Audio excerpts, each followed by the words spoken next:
The helpless Rohingya refugees who fled to Bangladesh since late August last year to escape a brutal military campaign in Myanmar's Rakhine state are now facing another threat: human trafficking. Life in the cramped camps is tough. Many of the Rohingyas are trying to escape the camps to build a better future for themselves and their families. Human traffickers are taking advantage of this situation. Around 40 trafficking cases have been reported in the refugee camps since the latest influx started, according to an unofficial source. The information could not be verified independently, but given the sheer number of the refugees, more than 1 million, the number of cases seems credible. Back in their homeland in Myanmar, the Rohingyas are denied citizenship and basic rights by the government. Members of the mainly Muslim ethnic community often venture out of their country in desperation and end up falling prey to trafficking. Media reports indicate that many Rohingyas are now stranded in India and Nepal after moving there illegally from Bangladesh. Their exact numbers could not be ascertained. Rohingya refugees in India. The Dhaka Tribune met an 8-year-old Rohingya girl, who identified herself as Nuri, at an Indian safe home in southern Kolkata. Her family fled from Myanmar in mid-2017. Nuri has been living with other Bangladeshi trafficking victims rescued by the Indian police for about a year now.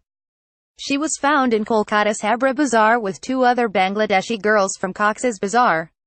She reluctantly gave her identity. Nuri said she had come to India from Bangladesh with her parents and 2 sisters. "Police sent me here, and put my sisters and parents in jail," she said. When asked who had helped them cross the border, another girl, Koli, who accompanied Nuri's family, said a broker did. "But we were later caught by the police," she said. Nuri said her family stayed at a rented house in Pattaya for a month after fleeing Myanmar. After her 2 other sisters, who were already in Hyderabad, told them to come over, one of her brothers-in-law contacted the middleman. Koli, 14, said she and her sister wanted to go to their aunt's house in Hyderabad. A broker took 10,000 takas from the 2 sisters and 40,000 takas from the Rohingya family. Nuri is from Burma. "Her family was with us. The 7 of us had started from Cox's Bazar on the same day last year and were caught by Indian police at Habra Bazaar the next day," Koli said. An estimated 40,000 Rohingyas are believed to living in India, according to Kiran Rijiju, State Minister for Home.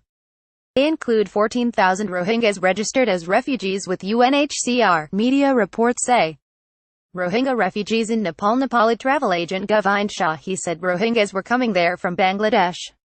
"It is not difficult to cross the border. Rohingyas are coming here via Bangladesh and India," he said. A report by The Diplomat on December 5, 2017, claimed that some Rohingya were moving to the Himalayan country.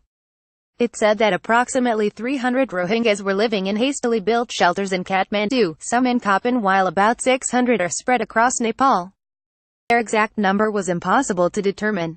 Worryingly, of the 147 Rohingya registered with UNHCR, the UN Refugee Agency, all arrived before August 25, the start date of the Tatmada's most recent brutal military actions.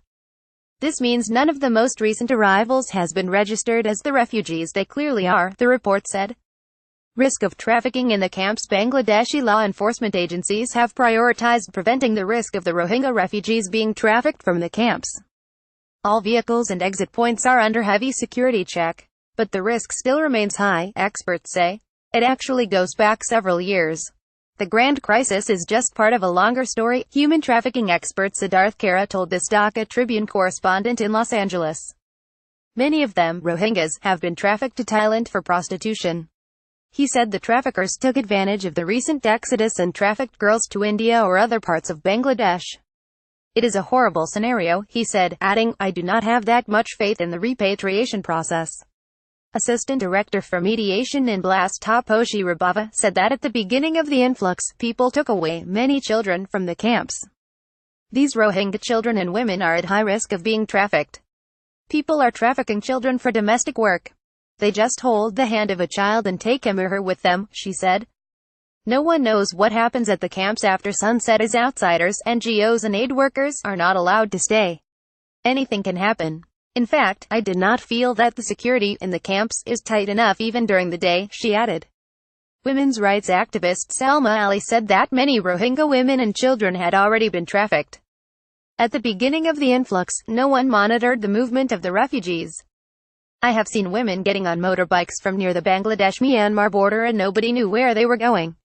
These women and children are in need. They are refugees. They are not sure whether they would be able to go back to their own houses. Living in this kind of uncertainty makes them more vulnerable to crimes or trafficking, she added. What are the refugee camps doing to stop trafficking? Various organizations have taken steps to raise awareness about trafficking among the refugees. The Women-Friendly Space by UNFPA has 2 weekly sessions on trafficking. UNFPA caseworker Asma Hasna told the Dhaka Tribune that they talk about trafficking. What is trafficking? How might they end up being a victim of trafficking? How will they understand that someone is trying to traffic them? Women and children are at high risk. Traffickers may entice them with offers of jobs or a better life, he said. At times, they are swayed by such offers and flee with the swindlers, ending up as trafficking victims, he added. Senior Manager of Child Protection, Save the Children, Mostafa Faraz said such instances were common. Save the Children is running a child club in the camps to raise awareness about such issues. We tell them, the children, not to trust people offering gifts or jobs. In such cases, we have advised the children to come to our offices. Child peer leaders from our child club are spreading awareness messages among the Rohingyas about trafficking, he added.